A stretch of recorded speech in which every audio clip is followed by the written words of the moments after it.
This is Adam Pascal, and you are listening to Everything Fab Four on Salon.com.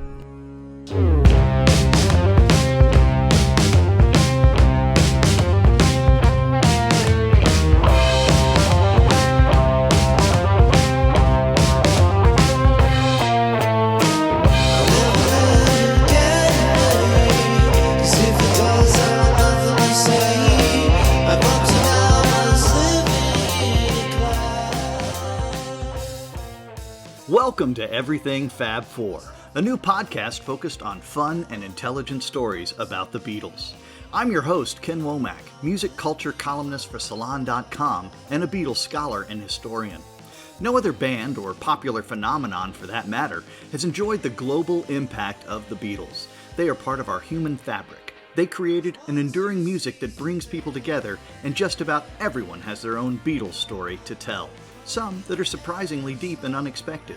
With each episode, we'll be featuring a new guest to share their Fab Four journey, along with amazing theme music from Black Rabbit.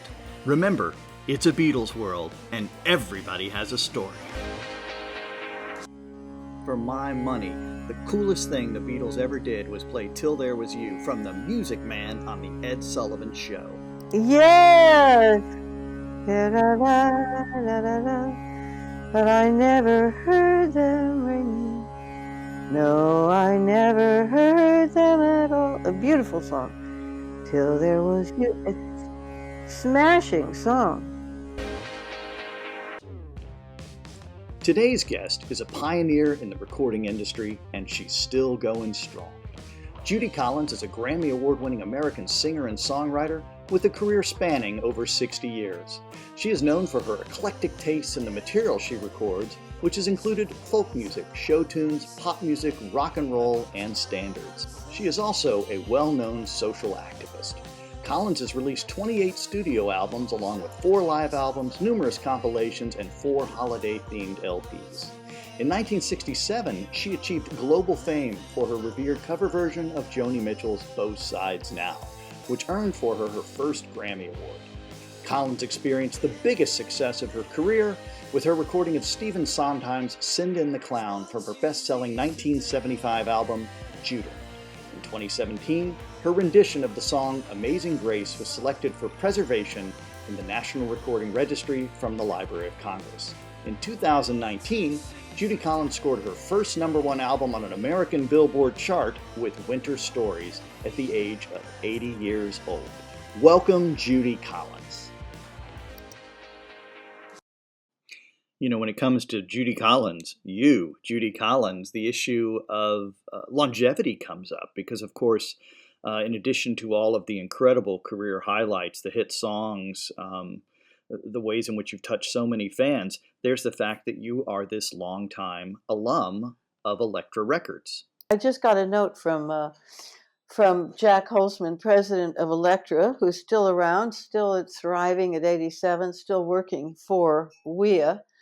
And he said, I want you to write a few things about Elektra because we're coming up in this year in October will be 70 years.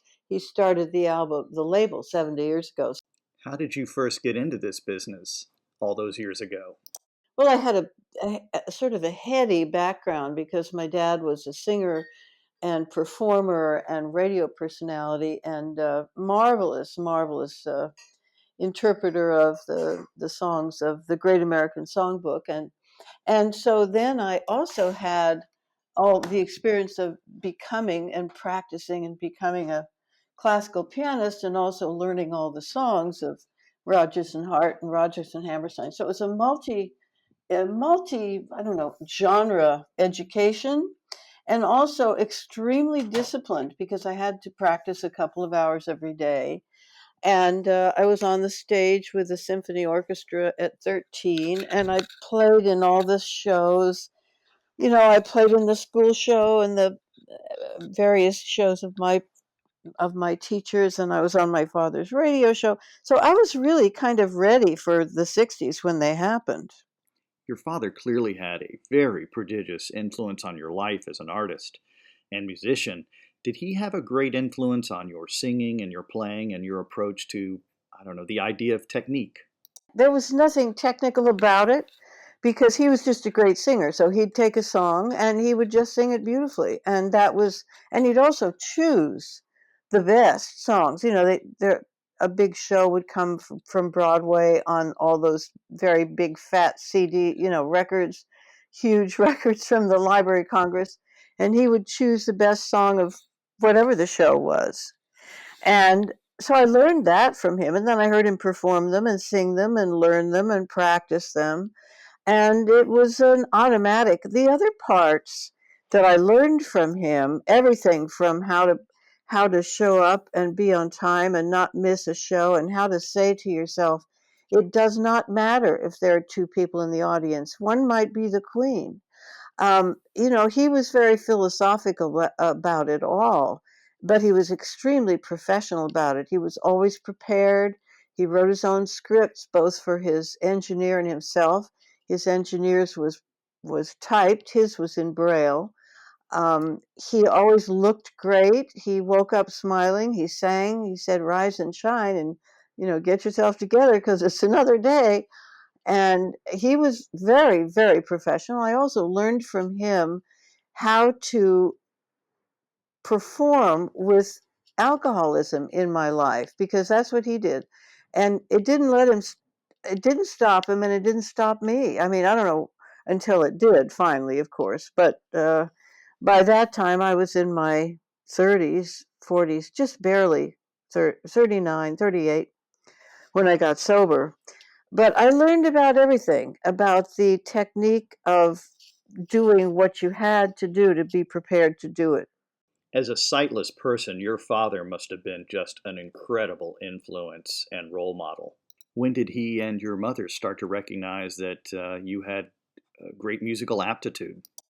I was I was fortunate, as I said, because my parents spotted the fact that I was very musical right away. So I was on the piano by the time I was 5, and that was lifelong. I still practice every day. It's interesting, in the pandemic, all of those characteristics come out in full bloom. I must practice every day. I must exercise. I must eat right. I must keep in touch with creative friends. I must try to write things and be creative myself. So it's an everyday process, and it goes on all the time. It's the underpinning of what the career really is about. So, how did Jack Holtzman first come into your life and this recording career began to unfold for you? My beginnings, the first couple of years that I worked, I did as many clubs as I could all over the country. I played a lot of places. I landed in New York in '61 and was headlining at the Gertie's Folk City in the Village. And I did a television show over at the Village Gate, and Jack Holzman showed up. And he came up to me and he said, "Dear, you're ready to record."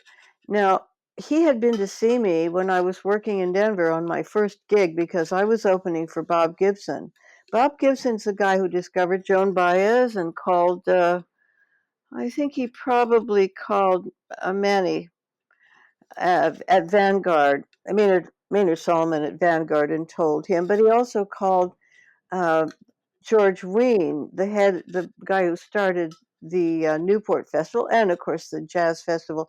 And he told George that he had found his opener for the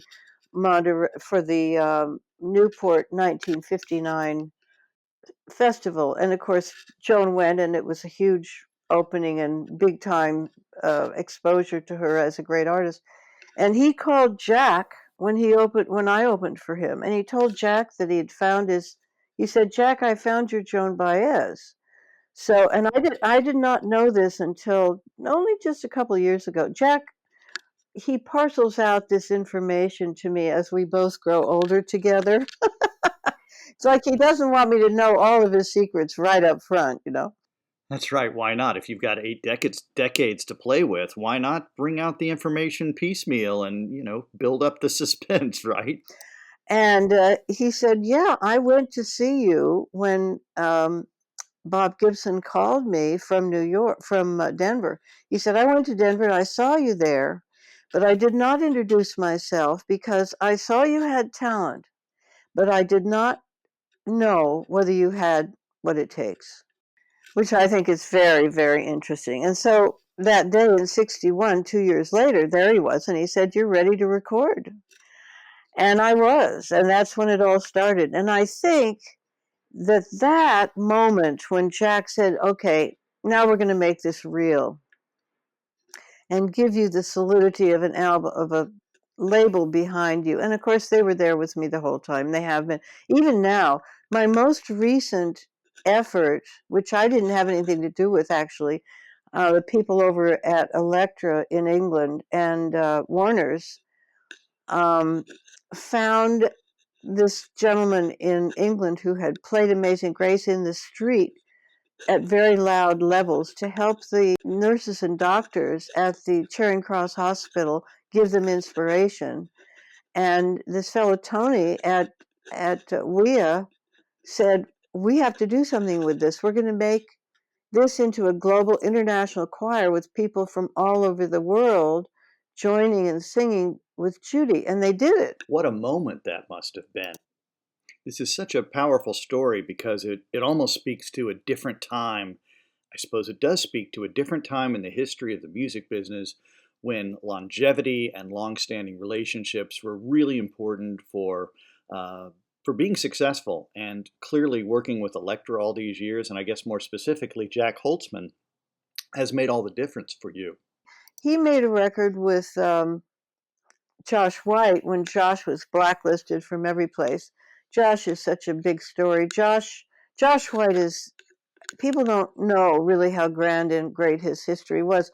Eleanor Roosevelt had him at the White House for 4 state dinners during their 4 year, how many, almost 12 years in the White House. And she would take him with him to Europe to talk about international brotherhood and sisterhood.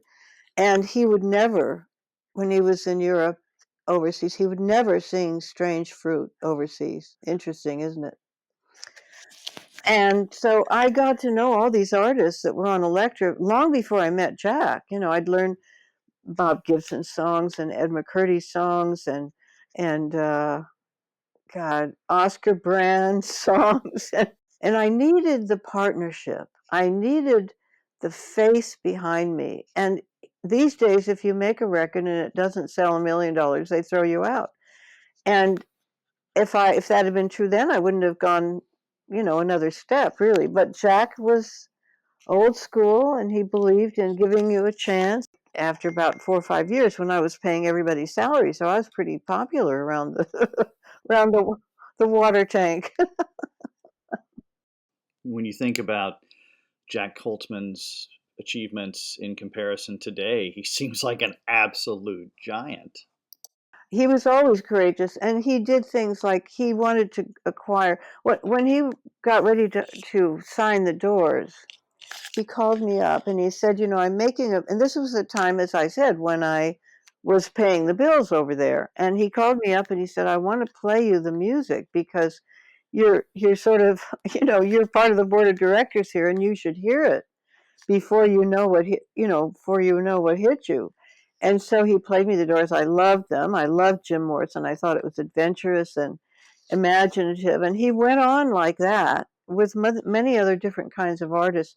So it was a culturally rich dimension in that label where I was nurtured, taken care of, and also I was side by side with a lot of unusual and extraordinarily talented people.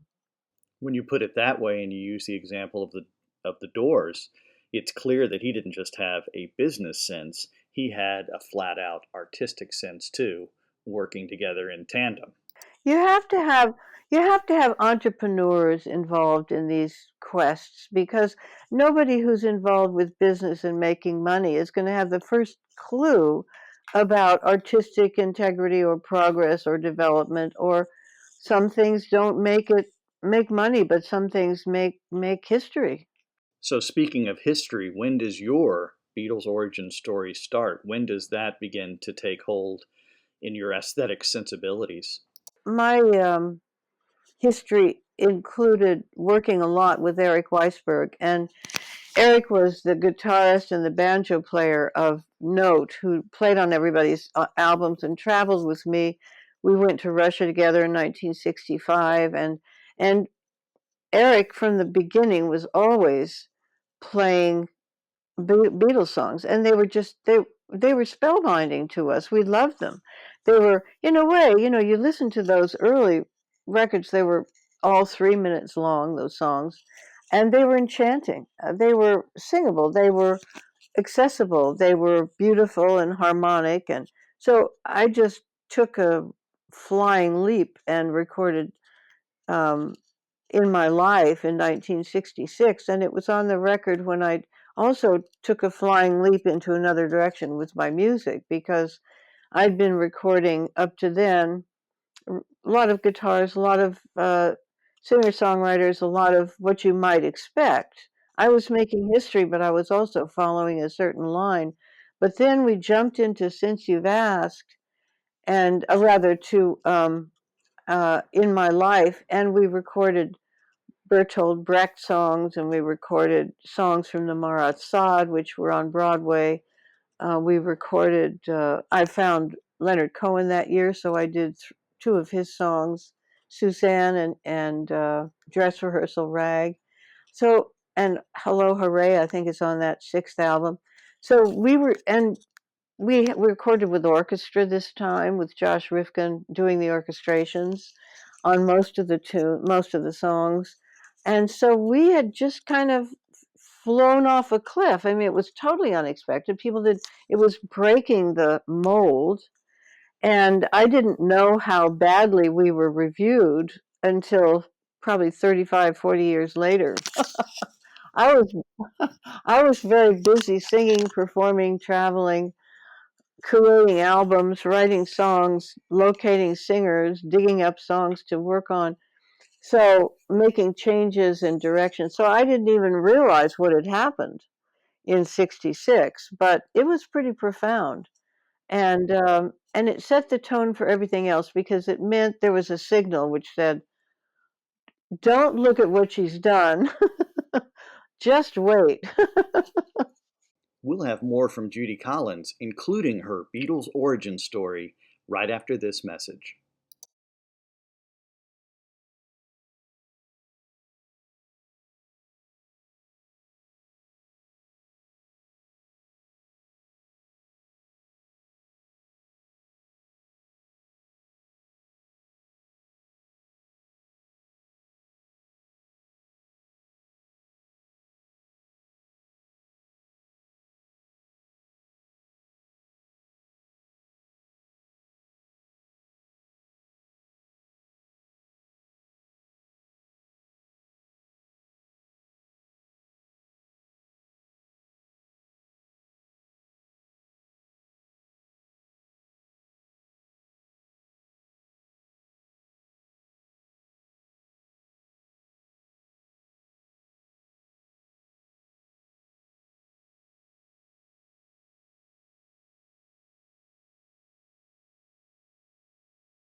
A few moments ago, you spoke about 1966 and songs like "In My Life" really connecting with you, and this world in which you were working.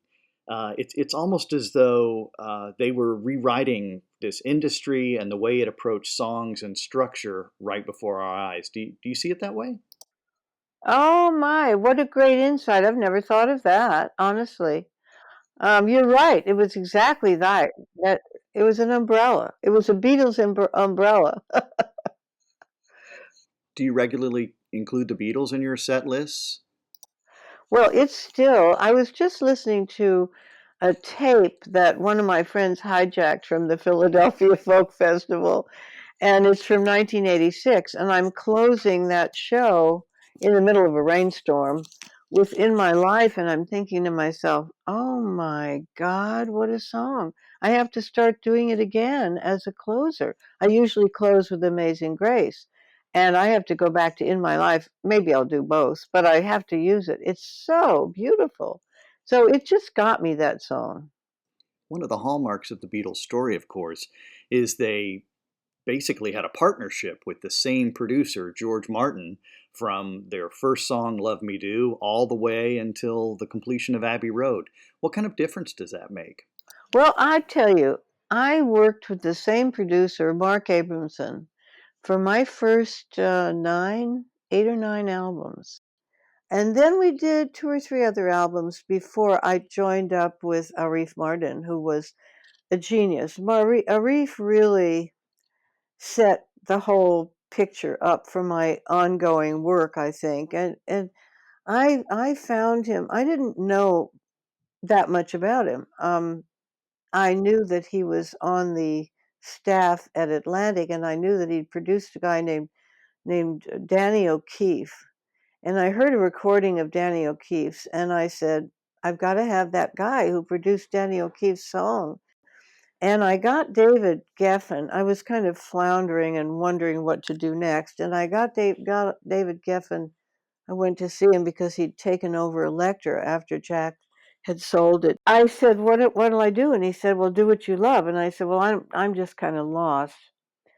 And I said, one thing I do want, and let me see if you can do this for me. I want to get Arif Mardin to produce my album because I have a song here that I wrote. It's called Song for Duke, and I think that Arif Mardin would be the right one for it.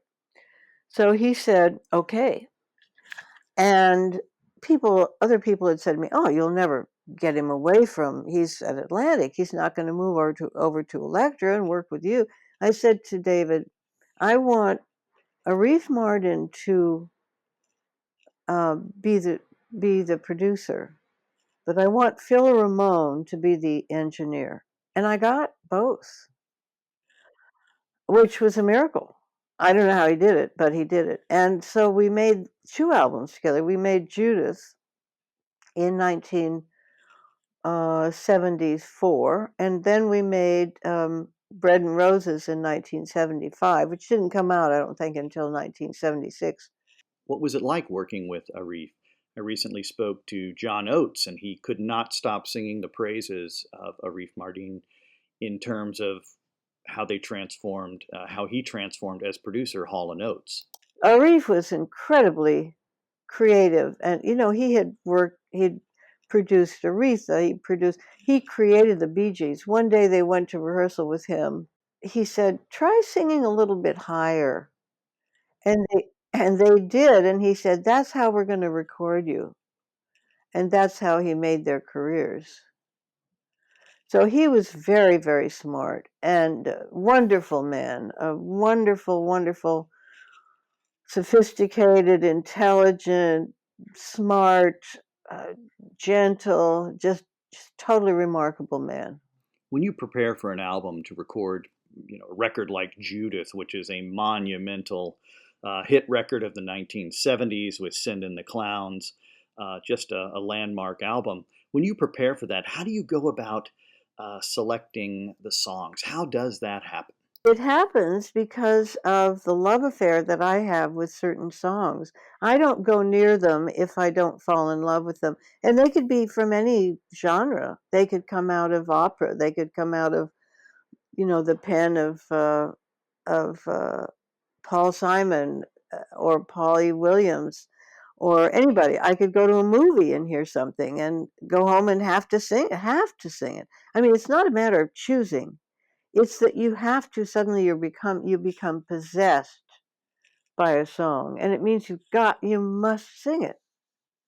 And that's how those choices come. And usually at a certain point in any given year or perhaps 18 months, I will have settled on a group of songs that I have either just written or in the older days have chosen from various things that I've picked up over the year.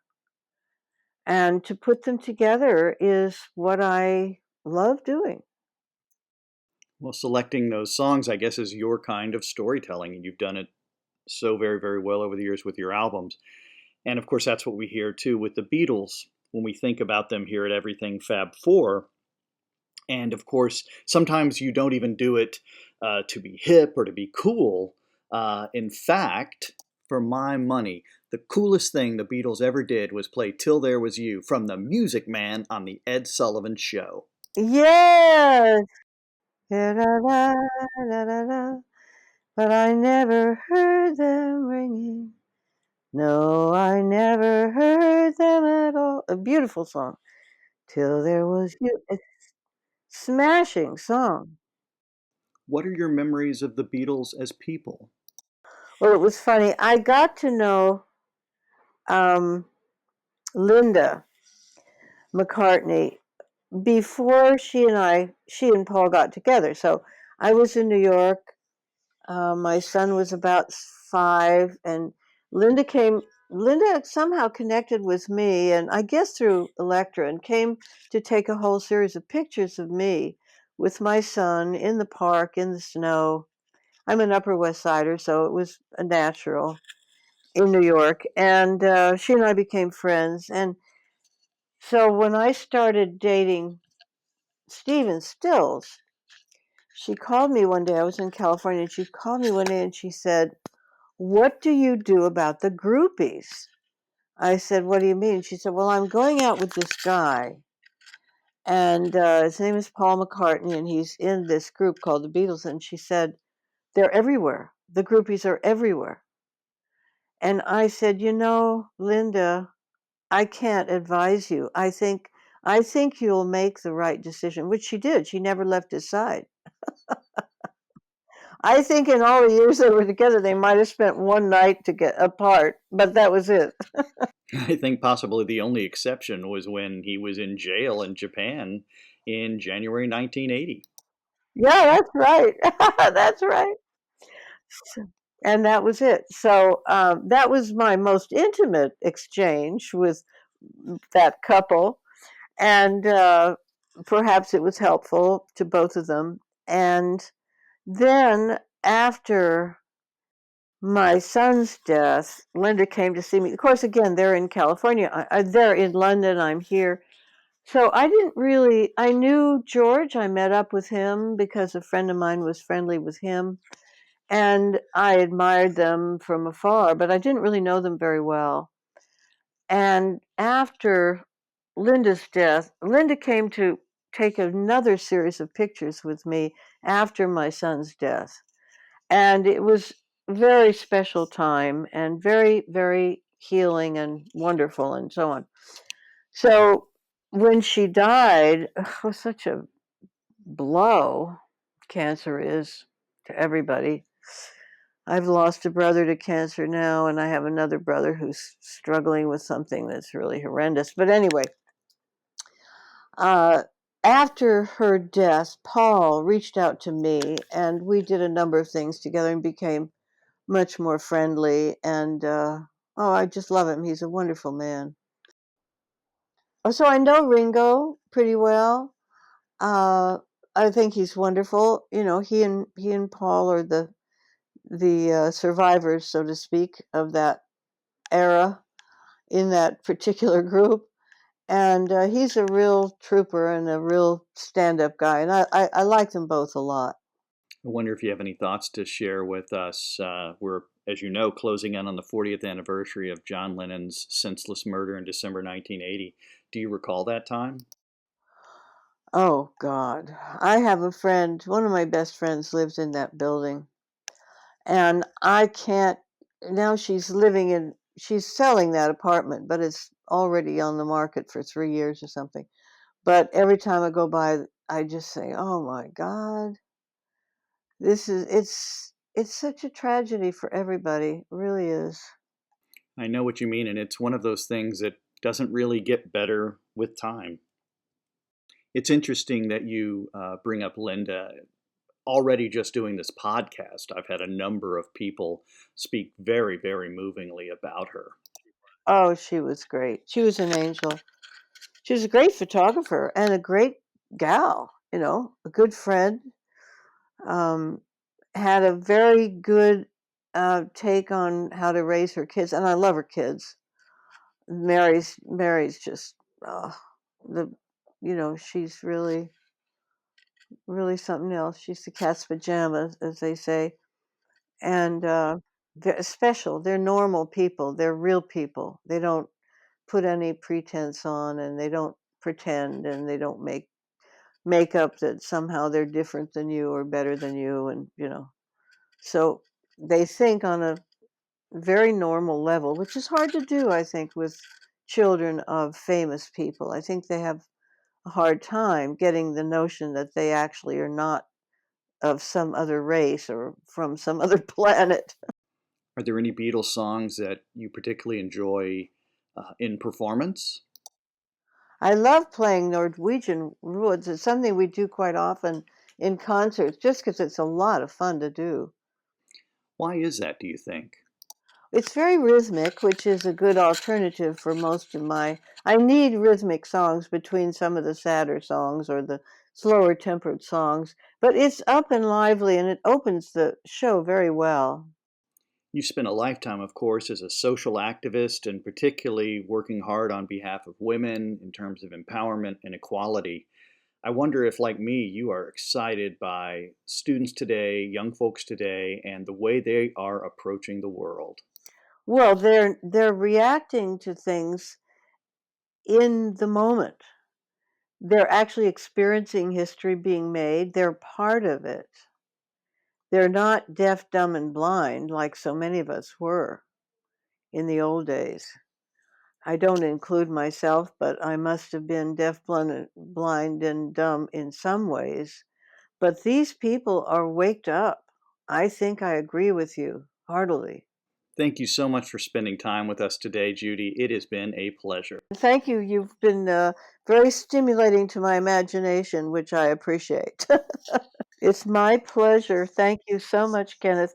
And good luck to everything you're doing. You're making a difference. Everything Fab Four is presented by Salon.com, the premier news, politics, innovation, and arts website. For more information, visit everythingfab4.com, where you can learn more about our podcast and my latest Beatles-related book, Living the Beatles Legend, The Untold Story of Mal Evans. The Everything Fab Four theme song, Seize the Day, is provided courtesy of Black Rabbit, the high-octane Beatles cover band, an innovative psychedelic rock project from Rockaway Beach, Queens in New York City. Like what you heard today on Everything Fab Four? Be sure to subscribe, give us a rating, and recommend the show to your friends. Plus, you can follow us on Facebook and Twitter at EF4 Podcast. Distributed by Salon.com, Everything Fab Four is a Wonderwall production. Remember, it's a Beatles world, and everyone has a story.